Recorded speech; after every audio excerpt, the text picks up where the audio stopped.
at that age of children. I'm giving them praise and thanks. Because that would not be something that I could do. I said, I think, but it's not something. Alex, what about a laptop? If you just had a laptop in front of you, couldn't you run it from that laptop? You Yeah, could I could just, I just share the screen, like I would have it up here Yeah. and then just share the screen to that one. Yeah. Do You could any do of that. you have computers that have docking stations? That would be. Like a. Do you know what I mean by a docking station? So, I work for the DNR, yeah, and it's switch, it sits on like a station. Yeah. It's like connects it to. Yep, and then you pop it in and then you have a monitor. Oh. And then you can take your computer and it's everything, yeah. You're free. No, I was asking if. Yeah, it's that was if I just. Thank you. In Alex's situation. Not trying to rush here. Let's get her a laptop with a workstation so she can bring it in here Like for Michael. meetings and Just start talking. use it that. Or you can have a laptop in here during meetings, that next to all of the files. Okay, it is 4:45 PM on Thursday, November 9th. And I am going to call this special town board meeting of the town of LaPointe to order. We'll take a roll call. Mike Anderson. Here. Amy Baxter is excused, absent. Sue Brenna. Here. Samantha Dobson. Here. Glenn Carlson here. Also have our clerk and our internal accounting coordinator. And we are awaiting our town administrator who is running off some copies. So while we are waiting for him, we will entertain any public comment. Does anyone have any public comment? I guess we could read the public comment that we got from John. I'd have to go grab it. Okay. Did you see that? I saw it this morning, Yeah. but I didn't. We'll include it I into don't have it. this meeting. It's a budget. Oh, Sam has hers. Yeah. She went, and got. Plus you want to read it. Well, She went to get it.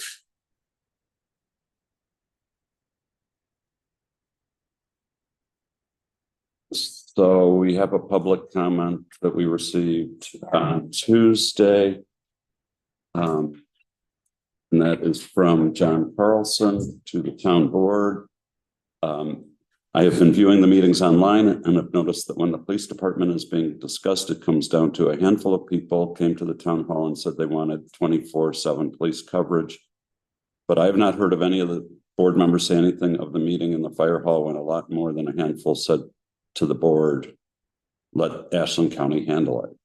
We should not be paying anything more. Also, Dan Grady was correct when he said the town of LaPointe will cover it, and lo and behold, 3 out of the 5 board members proved him right, and he got a big raise also. I am surprised he didn't send out thank you cards. It's time to be strong and say enough is enough. We pay for the service we do not get. You all have a tough decision to make. This is only a suggestion about how a projectable survey on what the taxpayers would like with not open-ended leading questions. Thank you, John Carlson. Okay, thank you, Michael. Well, these are the other pages. Got it. Okay, thank you. Yeah, so I am going to just suggest that we, since people have just gotten this, I don't like as a general rule to have to force people to take a vote on something that we've just gotten, especially this. So we'll put the approval of the budget on next Tuesday's agenda for our regular meeting to actually formally approve it tonight. I don't expect it's going to take us very long, but if you have any questions about what Michael has passed out, or there are actually 2 items that he has left for us to kind of decide how we wanted to allocate. And thank you, Michael. I appreciate that.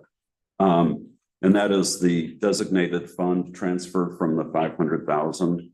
And also the amount of the tax levy increase, over the current year.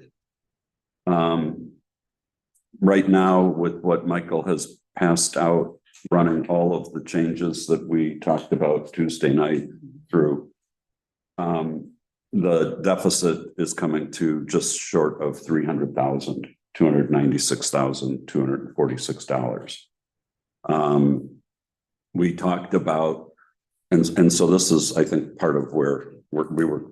I think Tuesday night, Michael, we talked something like about a 175 transfer from the 500,000 and a 150 levy increase, which would come to 325,000, which is actually more than what we need. The way I'm reading this. And so the question is, what should we, how should we kind of divvy that up? You said we're gonna take 175,000 out of the 500,000? Yeah. Okay. And then we were talking about increasing the levy by 150, which would be about a 7.5, maybe a little bit more than that. 8% maybe increase. And from what I can tell, just quickly looking through the change, the new, and it pretty much looks like all the changes that we talked about have been made. I think we should have some discussion on the police Sure. spreadsheets when we get to it, because we're speculating savings may or may not be.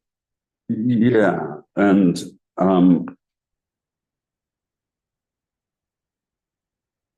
okay. Do you want to do that first? Michael? Sure. Do you want to walk us through kind of what I think we had talked about, or we had thought that the change we had talked about, which was trying to hit as close to the straight 40 number as possible for all three of the full-time folks. So, taking the police packet. So the large sheet is essentially a breakdown of how their hours would allocate out. Still 3 full-time officers. The concept of 24/5 coverage with Ashland County covering some roughly 48 hours of pay period.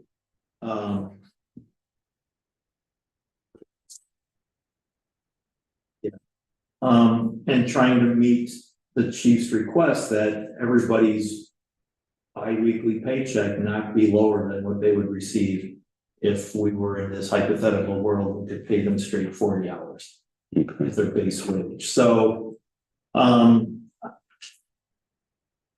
the easiest thing, I guess, to show you is, so we're looking at this large spreadsheet. Right. Under the column that says 2024 budgeted gross pay, Mhm. you will see that what this concept pays them each paycheck. And then if you go far to the right and you see the straight 40 column, you will see that every officer will receive more than they would receive under straight 40 every pay period. And obviously that's significantly more than they would receive from a 25, straight 24/5 pay period. So I think we've accomplished what I understood the mission to be. I guess a couple of other things. This does factor in essentially double coverage on weekends in the peak season. Half of those weekends would be covered by seasonal employees. In theory, the other half would be covered by our full-time force.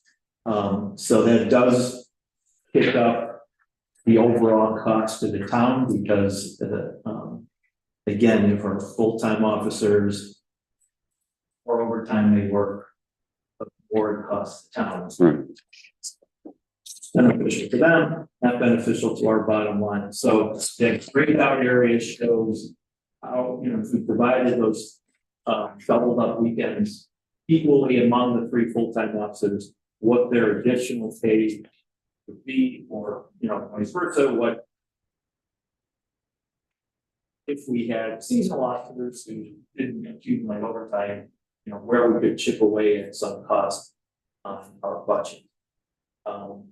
Those seasonal hour, those peak season hours are factored into each officer's gross pay. To Supervisor Anderson's suggestion from Tuesday that, you know, we do not backfill for officers who are taking vacation or paid time off or sick leave or whatever. I don't know if there's a way to factor that into a spreadsheet like this. I would simply say the rule of thumb is you can see how much vacation they earn in the course of a year. So if we did not backfill their shifts, we essentially, you know, in theory would save $12,000 from our bottom line. Whether that's here, whether that's possible in the real world would depend when they're taking vacation. Obviously, we need to backfill school hours, you know, those kind of things. So it's just a rule of thumb of where we could, in theory, reduce this overall cost in some ways. And then again, if you wanted to see the other part of the package is simply a mock-up schedule based on schedule the chief had provided. Essentially, it shows you how many hours officers would work in a quote unquote typical pay period. And still be, you know, again, it has the comparison what their bi-weekly pay would be compared with what their straight 40 pay would be. And again, under this scenario, every paycheck would be higher than straight 40 hypothetical situation.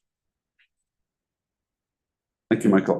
One question, like on the line item for Carl. Now, his straight 40 is $2,240, and his projected is about $600 more than that per pay period. Okay, so 2,832. Correct.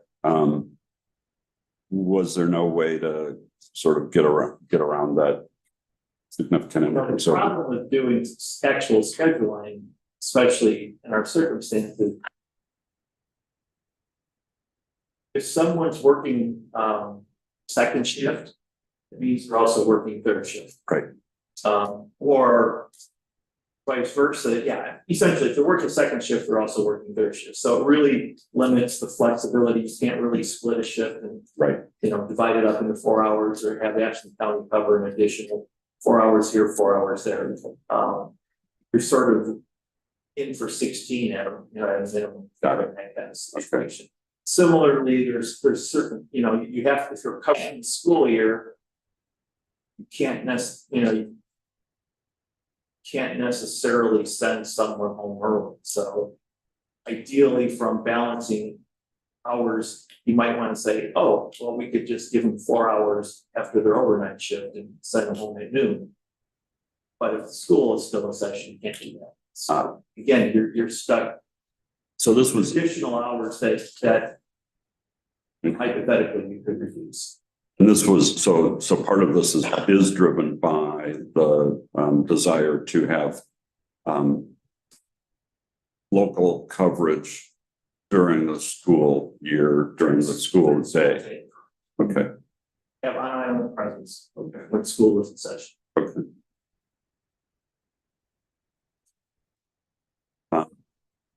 Not as much of a savings as we thought overall, but the other things that we cut must have done better because we're ending up overall better than what we thought, right? I mean, What the numbers show. yeah, Well, it's drastic cut in overtime hours, so that's the savings.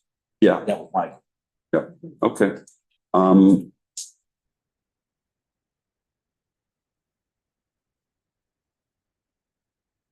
And so what you're saying, Michael, is that the overall savings versus year-round 24/7 is that $21,000? Is that? Yeah. am I saying Yeah, that? correct.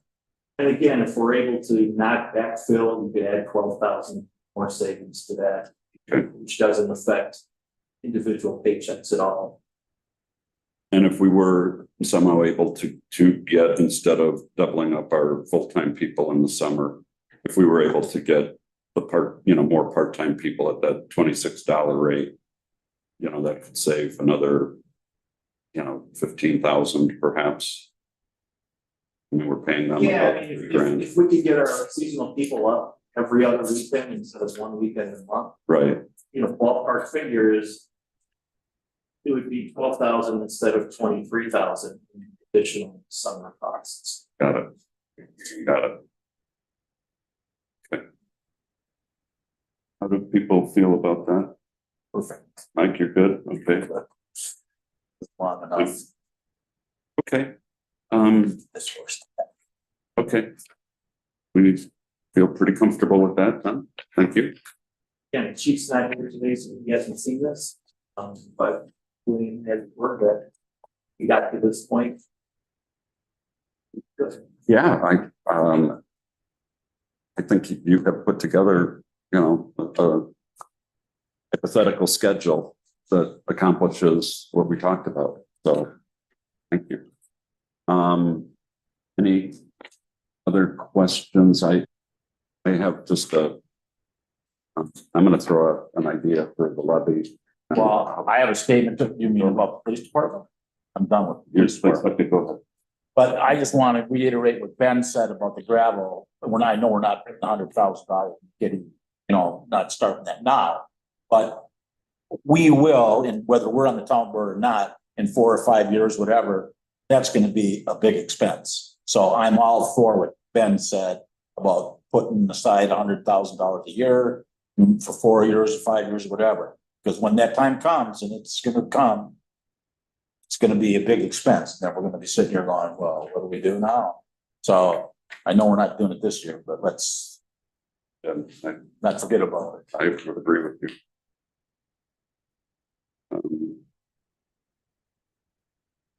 Just an idea that we had talked about increasing the levy by 150,000. I wonder if just for ease of explanation, possibly, if we cut that back to 135,000 as an increase, that's exactly the amount that Ashland County has cut us.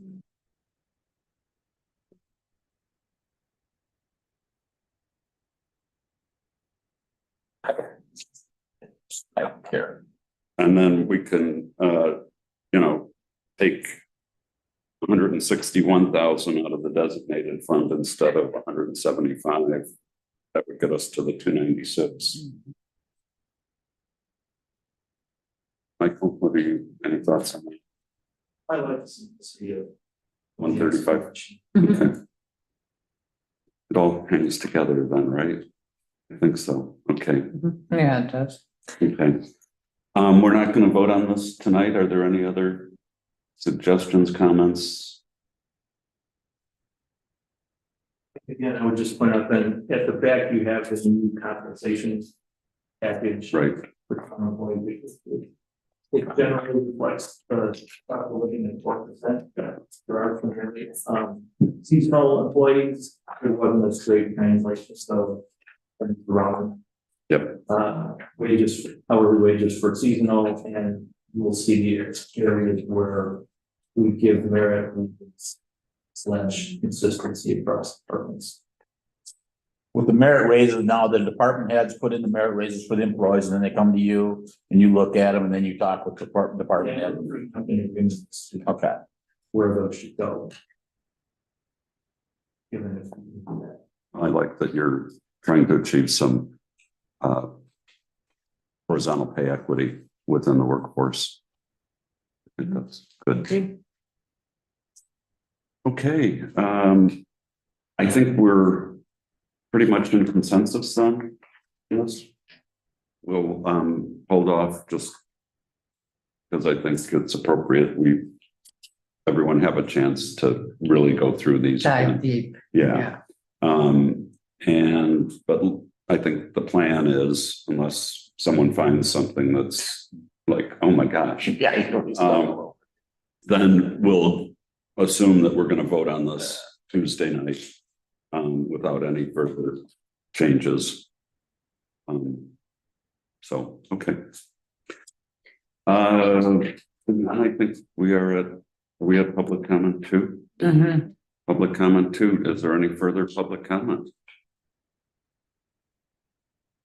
Well, I'd just like to thank everyone again that's been involved in drafting the budget. You've done a great job and trying circumstances, so we appreciate it. And if Michael, you would convey our appreciation to the department heads. Great. Okay, and yes, talk about baptism by fire, huh, Lauren? Yes, you know, you made it through so far, so good. Okay, is there a motion to adjourn? I make a motion, we adjourn. Moved and seconded, all in favor, say aye. Right, Aye, opposed? Motion carries. Thank you all very much. thank you. Ken.